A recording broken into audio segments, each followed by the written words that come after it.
just had no idea that something like that could be that expensive. No! Our chromies! They're broken! They could give a flying F at the end of the day, business-wise, if we get pregnant or not. But the next step that you guys are going to see on our journey is our first IUI cycle.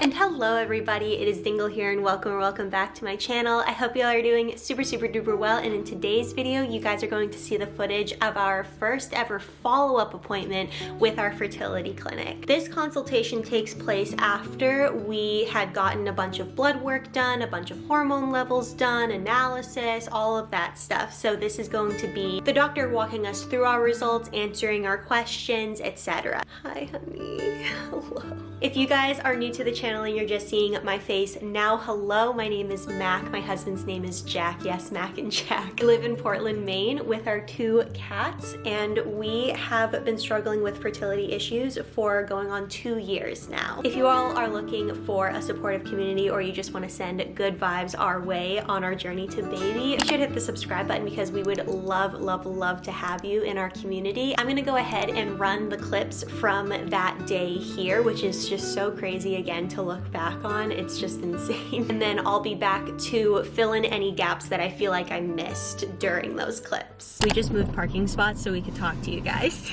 Unbelievable. So, Bub, I'm pretty sure we were in one of these parking spots actually. The first. Over there. Was it over there? It was over there. Really? What's crazy is the last time that we both recorded here was just our first initial visit. Yep. That was 1 month ago. About 1 month Wow, ago. has it already been 1 month? That was the 18th of October. Wow. And today is November 23rd. Wow, things are moving fast. It feels fast, but at the same time, I'm like, oh my gosh, it's only been a month.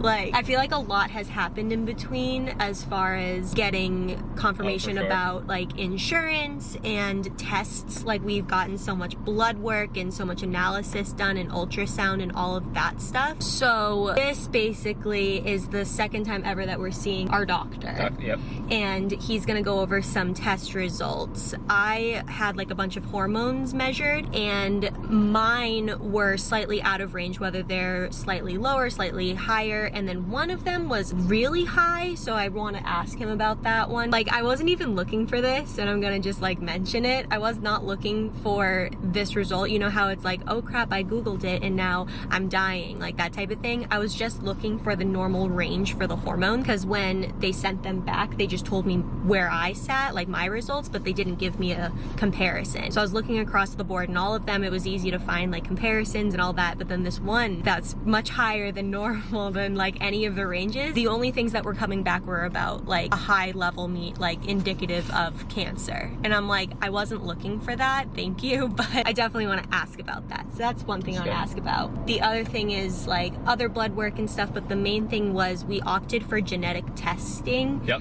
And we were like, yeah, let's do it. And they were like, yeah, you can opt for it, whatever. And it's our bad. Like, we should have, obviously, we just thought it was going to be another type of blood test almost. It's expensive. It's very expensive, and we want you guys to know about that. The insurance cut is going to cover a large chunk of it for sure. Well, everyone's insurance is different. Everyone, yeah, our insurance is going to cover a large chunk of it, thankfully, but it billed up around $10,000 to do genetic testing, which I'm not saying like that's outrageous for what it is. Like, we just had no idea that something like that could be that expensive, and we from here on out should absolutely be like asking about just things that cost money going forward, because like hundreds, okay, like we have a surplus that obviously we have to spend on this stuff, but we had zero idea that like that was that expensive at all. So that's us telling you guys to definitely just overall, you guys probably already know that, but that was our learning from that for sure. I think we did. Like, we started asking about like how much different procedures and stuff cost. Yes. Which we should have been doing the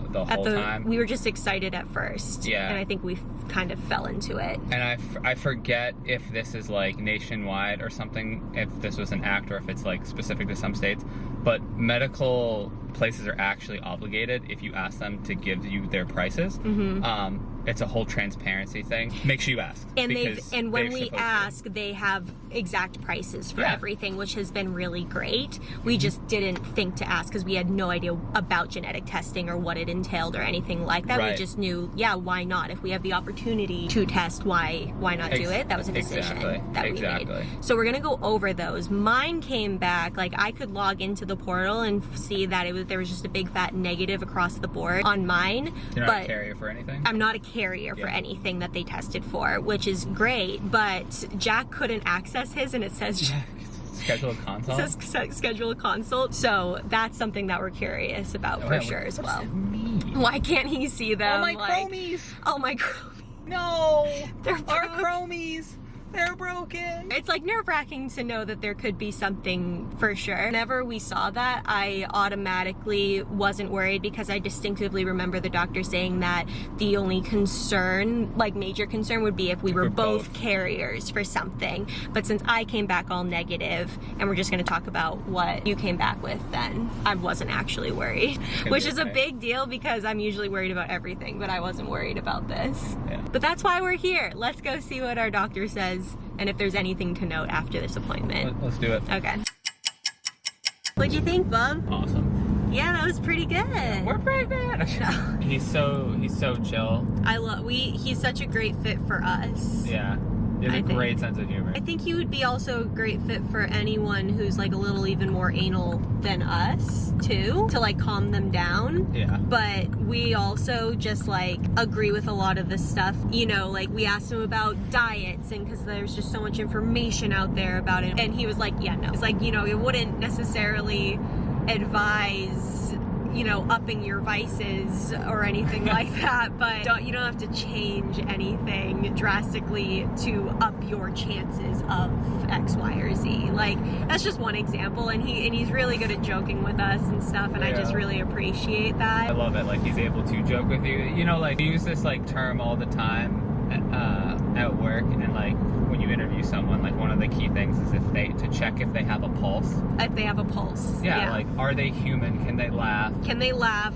You know, joke around, talk, right? Just talk like a normal human being. Something that's not soft skills. That's what you would call it, I guess. Yeah, or like having an EQ as well as an IQ, you know. For a doctor, it might be bedside manner. Like his bedside manner is great. He's just a regular person. But like he comes off as not arrogant and not like, oh, silly, you know, like that, like because I hate that when doctors come off like that, but he's just not like that. Yeah, so Mac asked him like any diets or like is there anything we could do that could like increase the chances of pregnancy? There's all this stuff you see online or whatever, and he's like, no, that's just kind of everyone's opinion. So then I was like, okay, so like we don't have to sacrifice the goats. Yeah.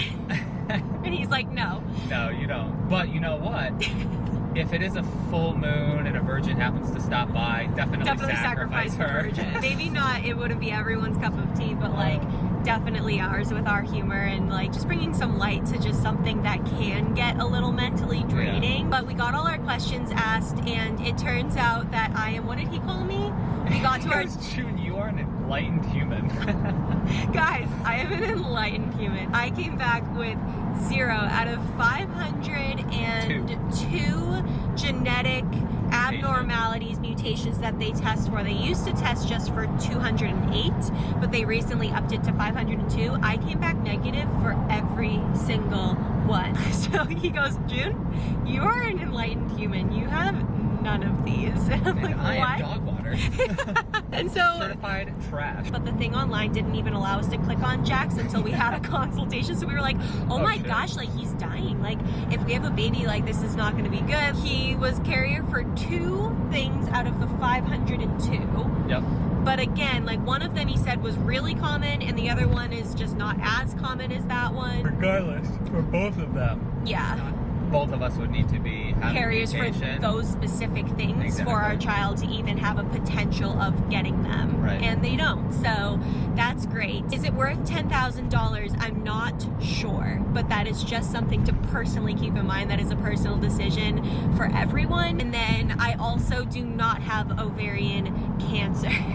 That was another thing I wanted to get out of it. You could tell he kind of smiled when I asked about that specific one. Exactly. Because I'm sure it's not the first time people have asked about it, but I am happy that I asked about it, because at the end of the day, we are the biggest advocacies for our fertility. For sure. Like, they get paid no matter what. Not saying the doctors and the nurses aren't so good, and it's not that we don't love them, like they're so great and they do their job so well, but they could give a flying F at the end of the day business-wise if we get pregnant or not. So we have to be our biggest advocacies for our health and questions in general. So that's just like a tip that I try to keep in my mind as we go through all of this stuff. But that level, he said it's not abnormal for him to see that high of a level and for people to definitely not have ovarian cancer. And that's not necessarily an indication, because when people are looking, great lighting, when people are looking for an indication of ovarian cancer, they look for a bunch of other things. Like this one level is not indicative of ovarian cancer, and in fact, like it's not alarming to him when he saw it at all, especially in conjunction with a lot of other numbers that we tested for. So that was good. Trying to think of anything else. He did not seem concerned as far as like my egg count or any of the other hormones. Like there was definitely some that were higher or lower, but I was not in the, oh gosh, like you have the eggs of a 50-year-old or like the count of a 50-year-old. So what's funny is this consult, this follow-up happened to coincide with the week of our first IUI, so we got to just ask him a couple things about that. I asked him about doing like 2 IUI procedures within the same cycle, because we saw that was like an option when we were looking over billing stuff, and he said that the data suggests that there's not a higher chance of pregnancy if you do 2 in one cycle versus just 1. So we were like, okay, sweet. I like his approach, his more conservative approach as far as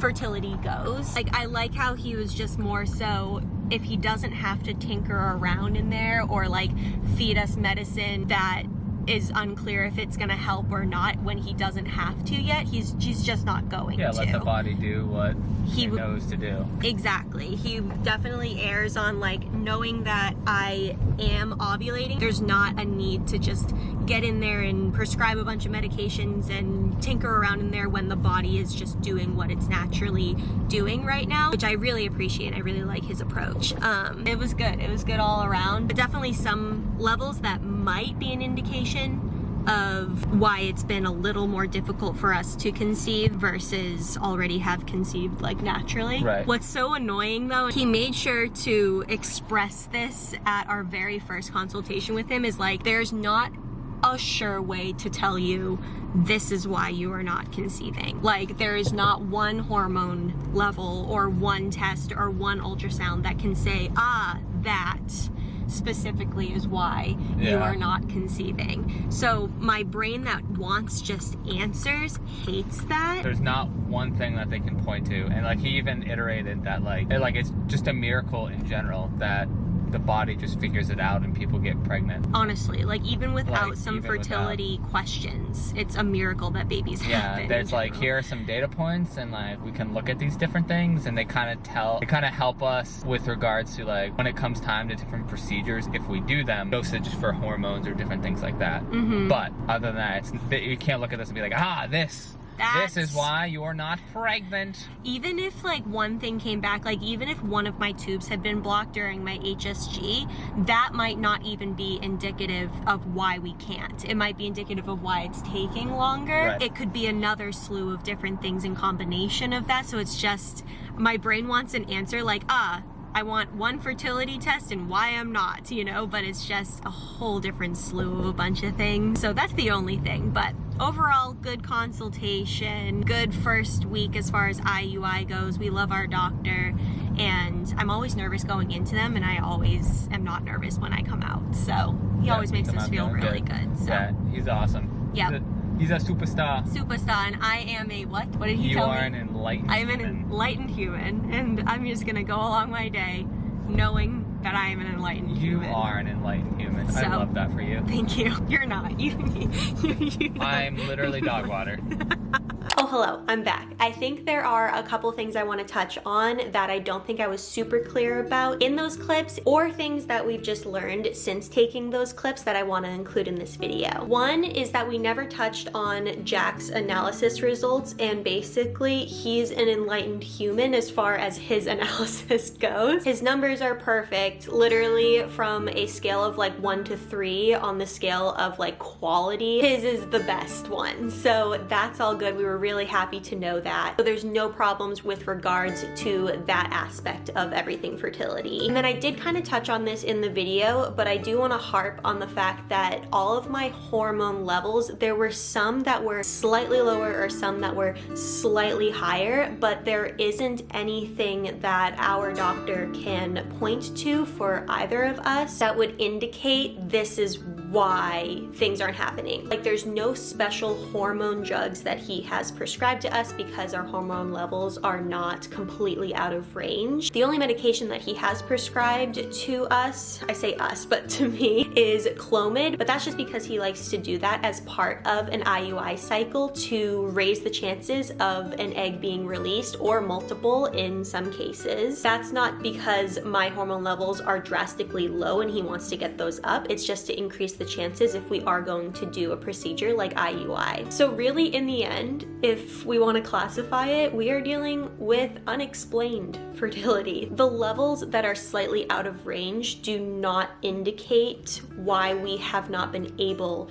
to get pregnant naturally. They might indicate why it might be more difficult than others to get pregnant, but we have just never on our own seen a positive pregnancy test. So it's very frustrating and unexplained. I don't know whether I would want something definitively wrong for us to treat, because then something would be wrong and there would be something that we would have to treat, or if I would rather it be unexplained, because they both come with frustrations and hardships. So I'm torn on that. But either way, these are the cards we've been dealt. We have no idea why these things haven't been working, but the next step that you guys are going to see on our journey is our first IUI cycle, and I'm going to bring you through everything from the Clomid to the testing ovulation at home to the actual appointment to the tests afterwards, the pregnancy tests afterwards, after the 2-week wait. So I'm excited for you guys to see what that experience is like. So if you are new and you haven't hit the subscribe button yet, make sure to do so down below to send all of the good vibes for our journey to baby. Everybody, do not forget to give this video a big old thumbs up,